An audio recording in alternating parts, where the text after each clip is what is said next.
আসসালামু আলাইকুম ওরহমতুল্লাহি ওবরাকাতু। আসসালাতু আসসালামু আলাইকা ইয়া রাসূলুল্লাহ, আসসালাতু আসসালামু আলাইকা ইয়া হাবিবাল্লাহ।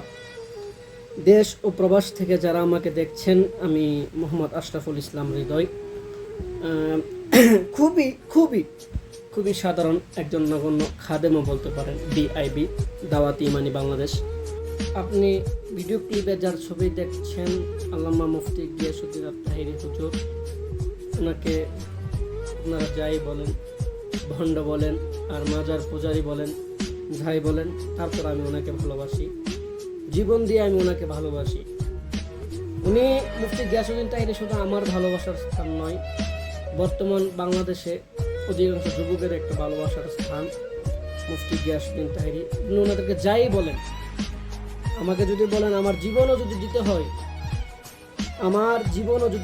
আমি আল্লাহ এবং রাসূলের মহব্বতে মুফতি গিয়াসউদ্দিন তাহিরের জন্য আমার জীবনটা আমি দিয়ে দিতে প্রস্তুত। কারণ উনি আল্লাহর পক্ষে কথা বলেন, রাসূলের পক্ষে কথা বলেন। হুজুর এই মুফতি গিয়াসউদ্দিন তাহিরি নবীর পক্ষে কথা বলতে গিয়ে, আল্লাহর পক্ষে কথা বলতে গিয়ে, ওলি আল্লাহর পক্ষে কথা বলতে গিয়ে তারা সবাইকে আজকে ভণ্ড, সবাই বলে মাজার পূজারি। হেরা যদি আপনারা যাই বলেন না কেন, তারপর আমি হেরাই ভালোবাসি, আমি তার পক্ষ হয়ে থাকতে চাই, তার জন্য জীবন দিতে চাই। মুফতি গিয়াসউদ্দিন আত-তাহিরি উনি